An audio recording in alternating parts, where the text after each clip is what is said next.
noite. Tudo bem com vocês?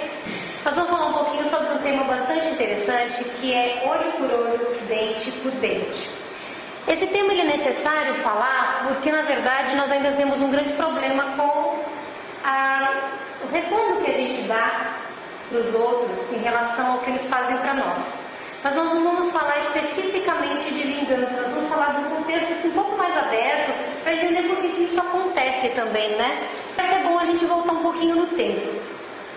1780, mais ou menos, 18 séculos antes do Cristo, existia um rei chamado Hammurabi, lá na Mesopotâmia, e ele fez um conjunto de leis chamado Código de Hammurabi, e dentro desse Código de Hammurabi está a lei ou a pena de talião, que é conhecida, que é olho por olho, dente por dente, o que significa dizer o seguinte, que para cada ato cometido, um ato exatamente igual na compreensão do legislador seria feito em retorno, para que essa punição refreasse os maus ímpetos das pessoas, que à época eram muito bélicas.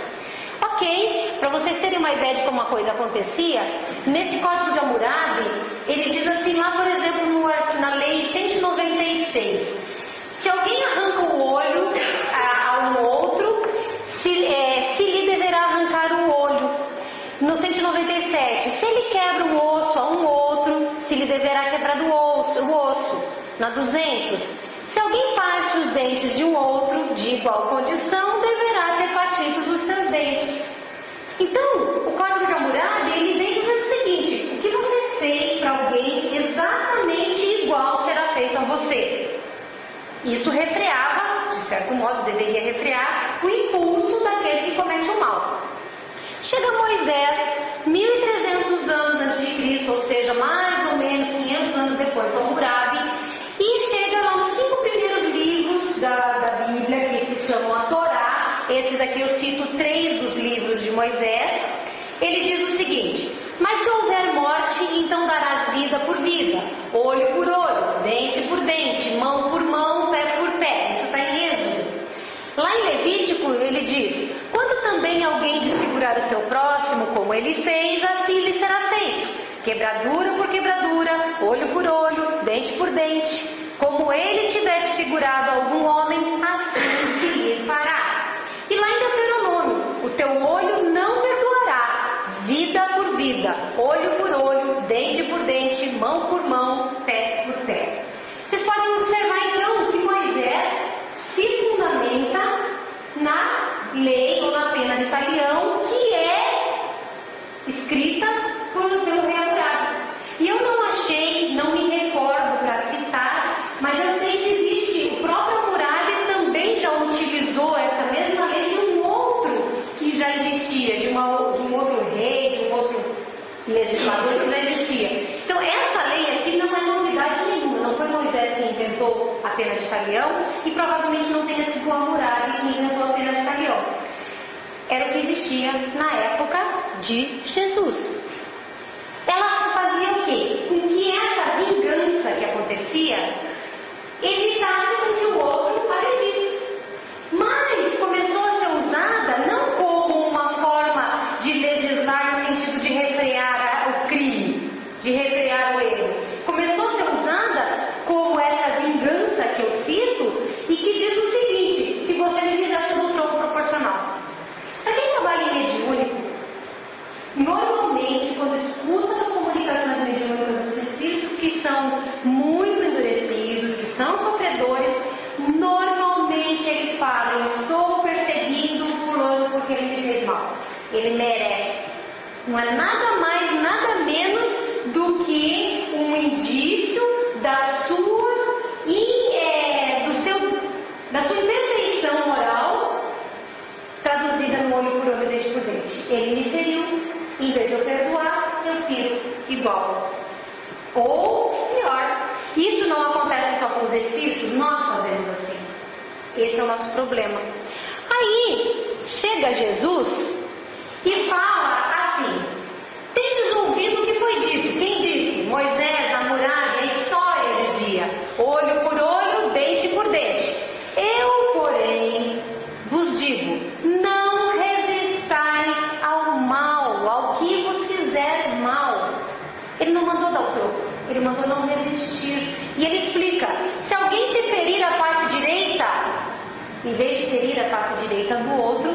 fala: oferece-lhe também a outra. Se ao que quer demandar contigo em juízo, para tirar-te a túnica, larga-lhe também a capa.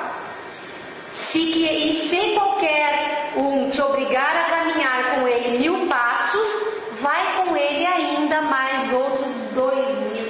Olha a mudança que Jesus faz na lei de Moisés, na lei vigente. De repente não é para mais vingar-se, não é para dar mais o troco, é para não resistir ao mal. Mas o que será que significa esse não resistir ao mal?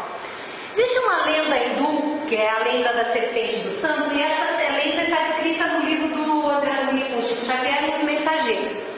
Conta que existia uma serpente bastante perigosa que vivia em determinada região da Índia, e essa serpente ninguém conseguia passar perto dela porque ela realmente atacava todo mundo.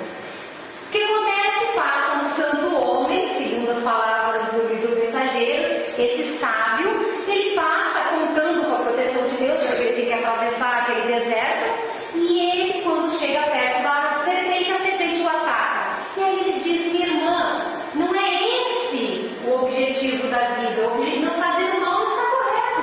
Ele diz: é da lei que não façamos mal a ninguém. A serpente, envergonhada com a elevação moral, com aquela energia boa daquele sábio hindu, ela repensa. Ela diz: não vou. Ela pensa com ela mesma: eu não vou mais atacar ninguém, eu não vou fazer o que ele diz. Se está errado, eu não vou mais atacar. E o que acontece com ela? Ela tenta começar a andar na cidade para mostrar que ela já não era mais má. Todo mundo no começo corria. Depois percebeu que ela não fugia, não atacava, e começaram a ficar perto. Então havia quem dava paulada, quem apedrejava, e ela começou a ficar cada vez mais retraída e amedrontada, porque de um lado ela era o perigo. Quando ela parou de ser o perigo e queria ser amiga, ela passou a ser perseguida por aqueles que não estavam fugindo dela.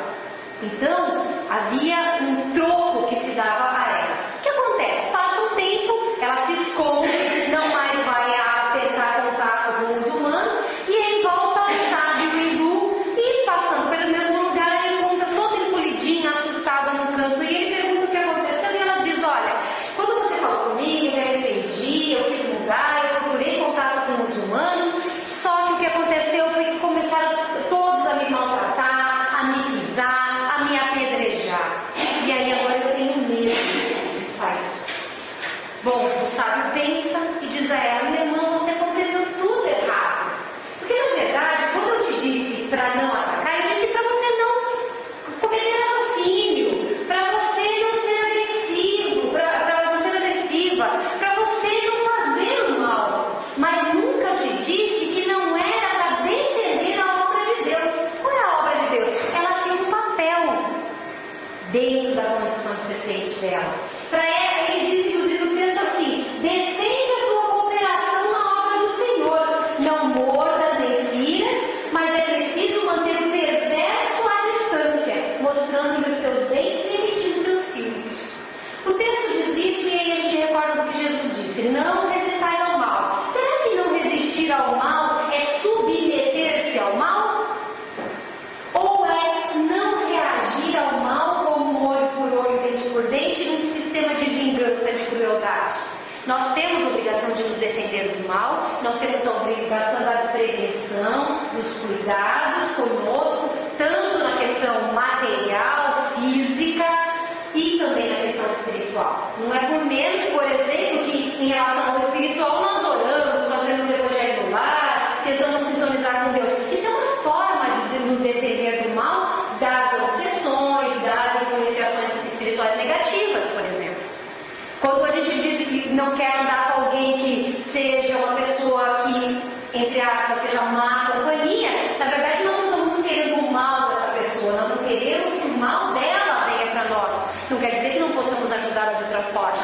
Então a lenda hindu é para dizer o seguinte: não resistir ao mal não é submeter-se ao mal, mas não fazer a vingança que nós estamos há muitos e muitos milênios carregando nas costas. Aí, quando Jesus vai ser preso, vocês conhecem essa passagem, Simão Pedro chega e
Filhinha, deixa secar. Quando a lã secar, fica mais fácil de resolver o problema. Quando a lã seca, é mais fácil de tirar o vestido branco, é mais fácil de limpar. Com a raiva, diz a mãe, é a mesma coisa. Deixa a raiva secar, Mariana. A menina não entendeu muito bem o que a mãe falou, ela foi pra TV. Quando ela termina ali o programinha preferido, dá 5 minutos perto da campainha. Quando ela vai abrir a porta, antes que ela abra a boca pra xingar a amiguinha, pra reclamar da amiguinha, pra dizer que não quer ser amiga da Júlia, a menina diz: Mariana, sabe aquele menino mau da outra rua que vive perseguindo a gente? Eu tava brincando com o seu joguinho, sozinho. E eu falei que ia brincar sozinho. Ele quis brincar junto e eu não deixei. Ele pisou na bandejinha, ele chutou as pecinhas, o bule, chicrinhas, estragou tudo. Eu saí correndo pra mamãe, contei pra ela, a mamãe ficou preocupada e nós fomos imediatamente comprar um presente novo pra você, igualzinho. Eu espero que você não fique com raiva de mim, porque eu não tive culpa. Aí a Mariana, que aí ligou o que aconteceu com a menininha, o que ela disse com o que a mamãe falou, disse assim: não se importa, a minha raiva já secou. Vem aqui que eu vou te contar a história do meu vestidinho branco. E vai pro quarto brincar com a menina. A história da raiva secar é exatamente sobre isso. Se a gente não fizer uma pausa dentro dos nossos impulsos de raiva, nós vamos alimentar não só a raiva, mas a mágoa, o ódio, os sentimentos de vingança. Bom, mas eu não terminei com as histórias hoje. Vocês conhecem José Carreira e Plácido Domingo? Eles são conhecidíssimos no meio das óperas, porque eles são tenores famosos. E o que acontece com esses dois especificamente? Eles são espanhóis. E lá existe uma briga política na Espanha entre os catalães e os madrilenhos. E um é catalão e o outro é madrilenho. Então, desde 1984, eles tinham uma grande briga por conta da origem política, dos conhecimentos políticos deles. Então, eles eram inimigos, declarados. Na hora de fazer contato com um, ele fala: se o outro cantar, eu não vou. Era assim a questão. Isso em 1984. Só que em 1987, o Carreiras, que era um cara muito famoso, bem de vida, o Carreiras descobre que está com leucemia. E era um câncer muito, assim, bem resistente. E ele começa a fazer um tratamento muito caro. Ele começa a tratar, ele faz recebe doação de medula óssea, ele faz tratamentos caríssimos, medicamentos caros. Ele tinha que, uma vez por mês, viajar para os Estados Unidos para fazer uma transfusão de sangue toda lá que não tinha na cidade dela, no lugar onde ele morava. Em suma, ele não podia cantar, não recebia dinheiro e gastou o dinheiro que tinha. Ele chegou num estado muito difícil de sobrevivência. Nessa época, a situação estava muito difícil para ele, ele descobre uma fundação chamada Formosa, que era uma fundação que tratava das pessoas com leucemia. Ele vai, pede ajuda, a associação ajuda, isso começa a melhorar a saúde dele, ele volta a cantar, cura-se, e aí cantando e curado, ele resolve receber o dinheiro outra vez, ele resolve dizer: eu vou me associar a essa fundação que ela salvou a minha vida. Quando ele chega e vai ver as atas, os documentos de fundação, ele descobre não só que o Plácido Domingos era o idealizador, como o presidente da fundação, como ainda por cima ele criou a fundação para salvar o Carreiras, que era seu inimigo. O que acontece? Ele fica pasmo. E aí, o Plácido Domingos está num dia fazendo um show, cantando. O Carreiras entra no show, sobe no palco, vai lá à frente do Plácido Domingos, se ajoelha e diz: obrigado, você salvou a minha vida, me perdoe por tudo que eu lhe fiz. Plácido levanta Carreiras, abraça-o e sela-se ali uma grande amizade. Mais tarde, um jornalista pergunta: por que você fez isso de fundar, criar a Fundação Formosa por causa do Carreira? Além de vocês serem inimigos, ele era o único que tinha poder de concorrência com você. E ele responde: uma voz tão bela como aquela não poderia se perder. O perdão, ele é algo que acaba com o mal. O perdão, ele cura não só as relações humanas, mas ele cura a alma. Talvez se Carreiras tivesse morrido odiando o Plácido Domingos, de repente ao estar do outro lado, talvez até mesmo relembrando vidas passadas, ele se tornasse até mesmo um obsessor, sabendo de ele coisas que durante a encarnação ele não lembrou, mas do outro lado ele viu, ele lembrou, mas o que acontece é o contrário. E outra, o Plácido, ele nunca falou para o Carreiras, ele só descobriu quando ele foi tentar se associar, porque ele não queria humilhar o seu inimigo. Isso é um verdadeiro perdão, isso é um verdadeiro gesto de amor, porque ele poderia ter dito assim: escuta aqui, apesar de ser meu inimigo, você canta bem pra caramba, e eu tenho dinheiro sobrando, você quer uma graninha emprestada, eu dou pra você se curar. Você acha que ele ia aceitar?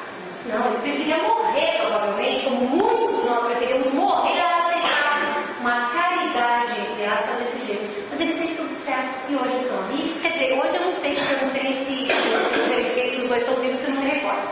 Eu sei que o terceiro tenor morreu, né? Bom, essa é a história deles. Linda, não é? Perdão, gente.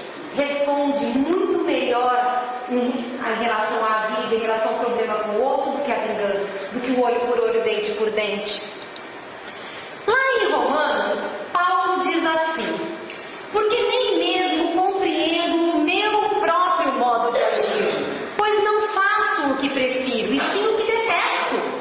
Porque não faço o bem que prefiro, mas faço o mal que não quero. Parece estranho, talvez, mas quantos de nós falamos assim: eu quero ser bom, eu sou bom? Eu uso muito isso. Na teoria, eu sou ótima, eu sou boa na teoria.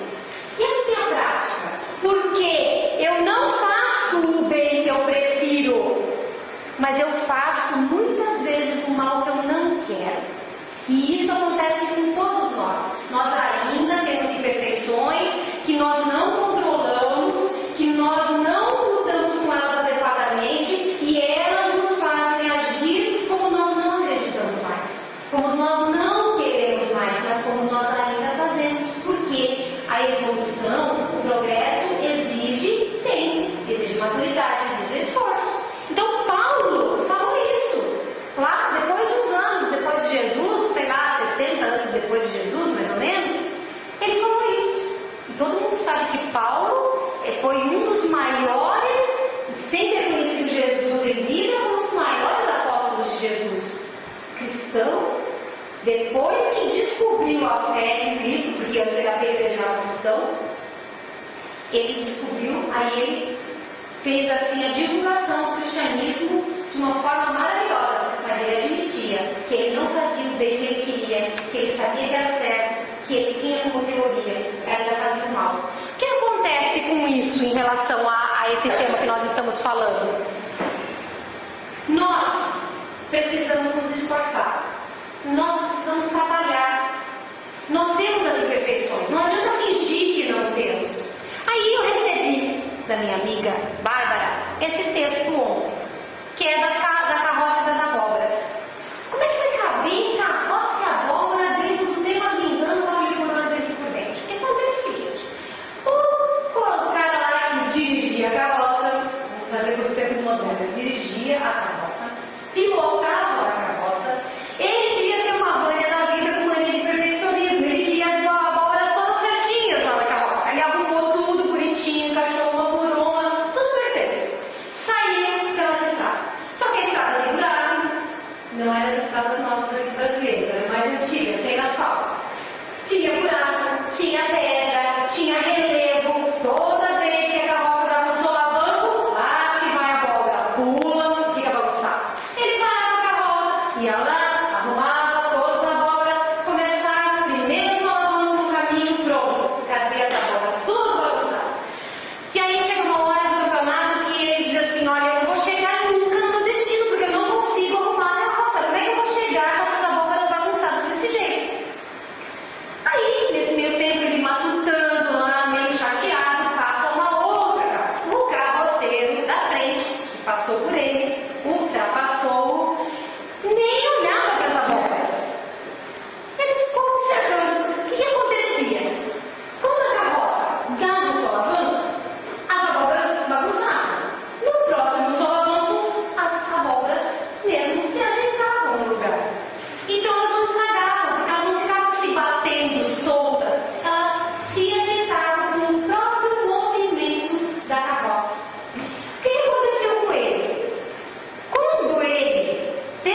as coisas se ajeitem, no caso das abóboras. Quando nós que somos ainda seres imperfeitos, que ainda erramos, que temos os nossos sensos de raiva, nossos instintos de ódio, nossas vontades de vingança, quando nós decidimos, assim como Paulo diz, eu sei o que é o certo, eu sei o que é bom, eu quero o que é certo, é bom, mas eu ainda erro. Quando nós decidimos que nós queremos fazer o certo e o que é bom, a gente está colocando a nossa carroça da nossa vida na direção do nosso alvo, do nosso objetivo, que é quem? Deus. Quando nós focamos no objetivo da nossa vida, direcionamos a nossa carroça, o que acontece com as nossas imperfeições, as nossas abóboras?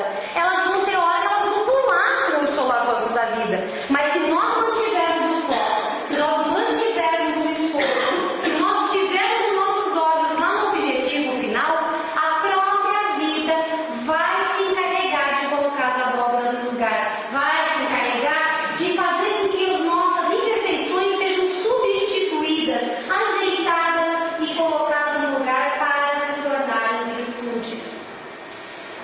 Hoje eu resolvi contar mais historinha para vocês, somente puxando o trecho bíblico de Jesus, tanto com relação a não resistir ao mal, ou ter tido Paulo, e trazer essas historietas, porque apesar de serem alegorias, nós entendemos muito bem a vida através das alegorias. Se nós pudermos compreender que a imperfeição não é um mal em si, apenas é um passo dentro da cena do progresso, o que vai acontecer conosco? Em vez de nos julgarmos como perdedores, como fracassados, como pessoas que nunca terão jeito, como pessoas que jamais acertarão, que jamais progredirão, que jamais estarão nos pés do Cristo, ou de qualquer outro que nós tenhamos assim como hoje, antes do Cristo, como alvo, modelo de comportamento, se nós pensarmos ao contrário, nós estamos num trecho da estrada que tem solavanco. Com o solavanco, as nossas imperfeições surgirão.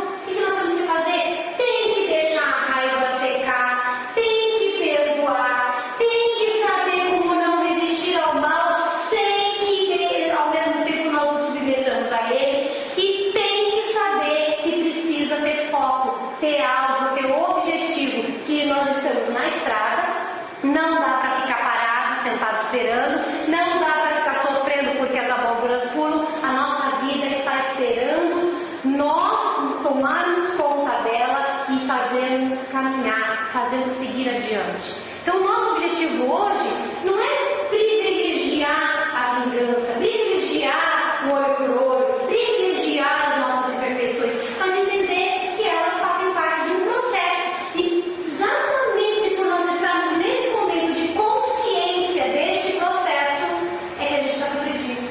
Porque duro mesmo seria se a gente nem notasse que a gente sente raiva, que a gente odeia, que nós nos magoamos e que nós ainda não sabemos para que direção colocamos na nossa carroça. Então precisamos despertar para isso. Estar aqui hoje, estar aqui toda semana, conversar sobre isso, trocar ideias, tudo isso faz parte da nossa conscientização. Só que consciência e teoria só se tornam úteis se saírem da prateleira para a nossa realidade prática. Então, nós não podemos nos intitular, isso é a minha humilde opinião, não podemos nos intitular cristãos, não podemos nos intitular espíritas, se nós só tivermos conhecimento teórico. Porque o Paulo, quando diz, faço o mal que eu não quero e não faço o bem que eu quero, ao mesmo tempo que ele fazia isso, ele trabalhava. Não sei se vocês sabem, Maria Teresa de Calcutá, que foi uma mulher fenomenal, uma freira sensacional, que teve gente que chegou para ela entrevistando ela perto de um coitado de um miserável, e aí ele não conseguia sentir o cheiro daquele homem, e disse, madre, eu não faria isso que a senhora está falando, fazendo nem por $1 milhão. Ela falou, também não, meu filho. Porque ela não cobrava nada para fazer. Essa mulher, no recanto da sua solidão, ela escrevia cartas para outra pessoa, que não recordo quem era agora, e falava que ela tinha dúvida se Deus existia, porque ela não era reencarnacionista, ela não conhecia a lei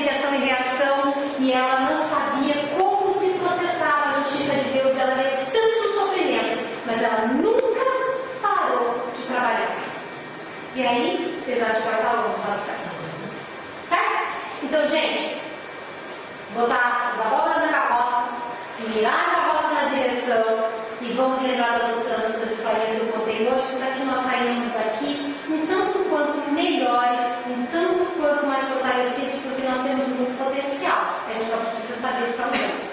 Tá bem? Deus abençoe a todos, acompanhe vocês nos seus lares, que Jesus proteja. Se Deus quiser, ainda os vejo mais uma